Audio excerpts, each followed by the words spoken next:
I'm going to woot again because having Diane on stage is a woot-worthy moment. So, woot! Woo, woo! So here's a quick intro. Diane is legendary. She launched CommuniSpace, now C-Space, one of the early community platforms, grew it big, sold it, kind of lived the entrepreneur dream. But over the election, she was engaged with the Hillary campaign, utilizing communities to try and measure what was happening on both sides, right, across the voter profile across the board. And has since then continued on with a series of submissions to the Boston Globe by staying engaged with this community throughout the election and post-election, and has just been kind of tapped into the zeitgeist, the political zeitgeist in the country, utilizing communities as the primary platform, which I have just found fascinating. Anybody who follows me on Facebook knows that I'm fairly opinionated politically, but only on Facebook. I don't talk about it on LinkedIn and Twitter. And Diane's insight into all that has just been amazing. So I asked her right after this event last year, will you please come this year and talk about this journey? So, Diane, we're going to talk about this journey. So how did you get there? How did you get involved with the Hillary campaign, and what were your objectives through that process? Yeah, I had a friend who I actually met at a market research conference, who was the top pollster in the Hillary campaign, her top strategist.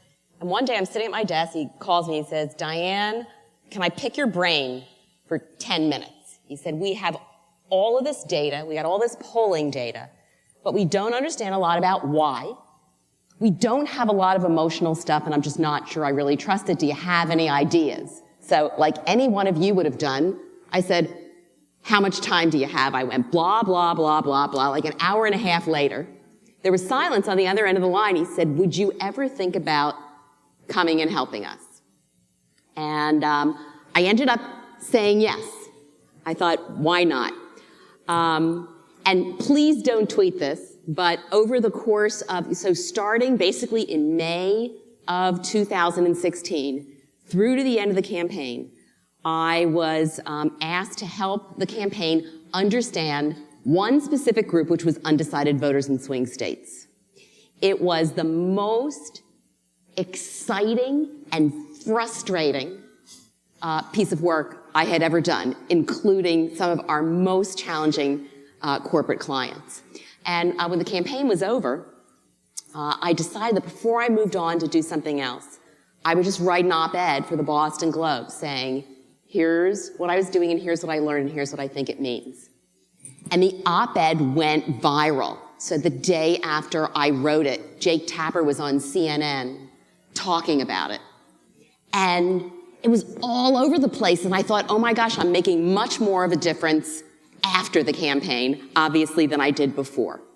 So I decided to keep going. I said goodbye to a lot of those people, and I decided to recruit a group of about 500 people from all ends of the political spectrum, all ages, all states.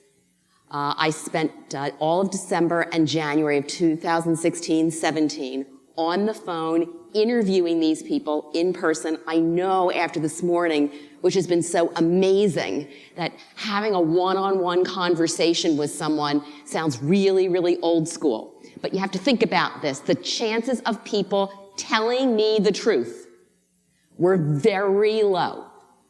Most of these people, they didn't even tell the truth to their families and friends about who they voted for. And I was trying to understand what they did and why, and what their theories were and what they heard from everybody else.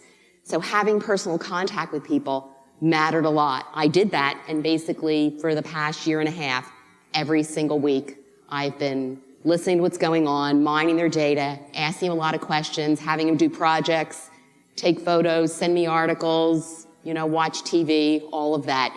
And I've done about 25 op-eds for the Boston Globe as a result. It's very cool. Now, I think that you and I talked before that there was a point during the campaign that you thought, we're in trouble. Yeah. Something has shifted. Yeah. So talk about that. I thought the campaign was in trouble all along. The first report that I wrote for the campaign in June of 2016 was called "Who is Least Worse?" which was a quote from one of the people who was in our online community. So think about it. Think about just basic sampling. The task was to find undecided voters in swing states. I've got to tell you, it was the easiest recruit I'd ever done. Which was a surprise to me, because you got to think about it. I mean, I'm living in Massachusetts in a blue state. You know, when you live in a very blue state or a very red state, you don't understand indecision. I've got to tell you, it was so easy to do, because everybody who I was talking to was literally saying, I don't know what I'm going to do. I am going to walk into the voting booth on election day with holding my nose, and I'm going to flip a switch, which for me in the first week was hugely eye-opening. And over time, it was incredible. I would say that 90% of the people in the community that I've got were really, really shocked at the outcome of the election. People literally, like in my generation, you remember where you were when JFK was shot. I will tell you that most people remember where they were, what they were wearing when they learned that Donald Trump had won the election. People have big stories about what was going on and what their spouse said and then what they did and what time they went to bed and what happened the following day, which is incredible. But most people were really surprised. I was less surprised. I'm not in the prediction business, but it was amazing because I had this online space filled with pictures that many of you have seen, which is just home after home after home with enormous Trump signs. I mean, signs the size of this screen, in house after house. And a lot of people will say, in retrospect, I was driving around and I went back home where I grew up and I saw these signs all over the place. I guess I should have seen that as more important data than it was. So yeah, it was looking pretty dire. So the value, like in any community project, right, is to understand the why, to get deeper, to understand these people's lives, get out of our bubbles and our assumptions. What other insights have come through this constant engagement going forward? Yeah. Well, the first insight, and the one that I thought really changed everything was, we had all these undecided voters. Most of them flipped after Hillary Clinton called put half of Trump voters in a basket of deplorables. It was an enormous change in what was going on in the community. I will tell you that in my sample, when Jim Comey came out and said, we're going to start the investigation up again, almost no one changed. People pretty much, if people liked Hillary Clinton, they said, oh, there he goes again. If people didn't like her, it was pretty much part of the narrative. But people did shift that week because there were announcements about healthcare rates skyrocketing. So, Donald Trump screaming, Arizona, healthcare rates are going up 112%. And I wrote a report that week saying, don't go to Arizona. It's over, because of what's going on with healthcare. There's so much. I could do 20 hours on all of the things that I learned for people. Here's what I can tell all of you. I am absolutely positive that there is more common ground in our country than you would think. But we have, the media is very divided, Congress is very divided, and the extremes as a result are getting the airtime. We have common ground on, it doesn't mean it's obvious, but 1 hour in a room, there is common ground among most Americans on healthcare, on DACA, on gun control, and on this sense that it is really, really upsetting that our country is divided.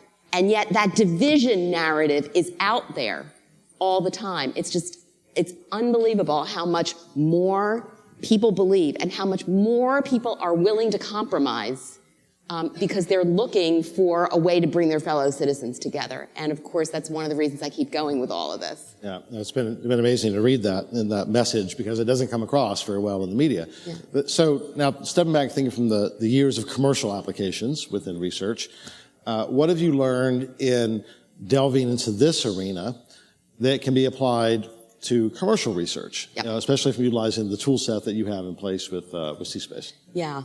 So let me answer that in a couple of categories. Number one, I grew up on the wrong side of the tracks, and I forgot about what life was like. So as we, especially for those of us who are doing work with consumers, 78% of people in the United States live paycheck to paycheck.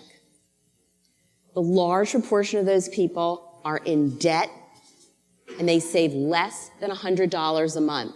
They get into bed at night stressed, convinced that their children will not have the American dream, and very, very worried about what's going to happen if somebody in their family gets sick, because things are that tight for them.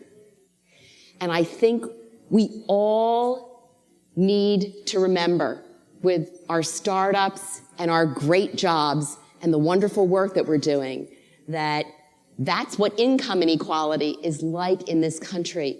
People are scared. They're scared of other people who are going to take their jobs, and they're feeling like failures. They're working 2 and 3 jobs, and it's embarrassing. That is behind so much of what's going on, and I know that I forgot about all of that as my life ended up getting to be so lucky. So is it empathy? I mean, is that really what it unlocked for you, was the sense of empathy that maybe was not there before? Definitely. And I think that, you can dislike a candidate, but that doesn't mean you have to dislike the people who voted for the candidate, or whatever. I just think there are a lot of people in crisis. And sometimes the issues that I always thought were really important are not as important if you're trying to get food on the table. I think that's really important for us as researchers and as people who are trying to understand consumers.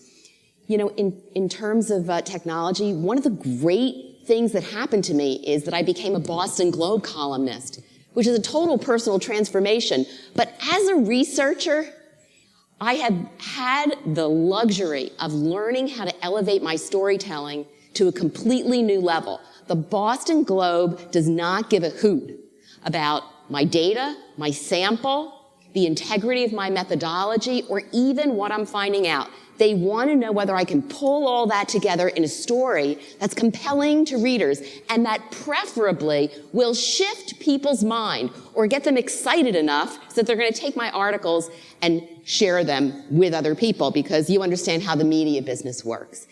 And I think we, in our efforts to get very sophisticated about technology, I think sometimes we forget that ultimately the way to do that pyramid that Marie was talking about, the way to move to action, the way to have impact, relates to what we do with what we learned.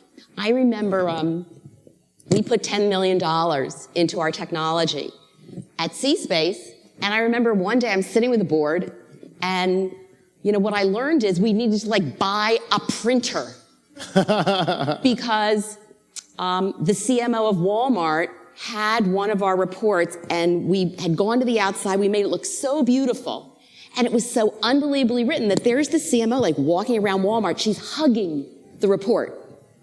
And I thought, oh my gosh, what if we could create stuff that was not only full of insight, but that was so inspirational to people that they were walking around hugging it. And sometimes that's not about all of the money that we put into the back end of our system or whatever else. I also think when we talk about innovation, again, there's so much going on with technology. There's so much that we heard this morning, but sometimes innovation is, if you are in an industry where people are emotional and people may not tell you the truth, which is certainly what I was working with, how can you be innovative in increasing the chances that people will tell you how they really feel. Sometimes you need technology for that. Sometimes it's something completely different. I mean, last week, after 18 months, I had a woman from Florida ask if she could talk to me on the phone. I called her, and she's whispering to me saying, I think I've messed up your research. I just wanted you to know that I voted for Donald Trump, and I told you that I voted for Hillary Clinton, but my husband doesn't even know.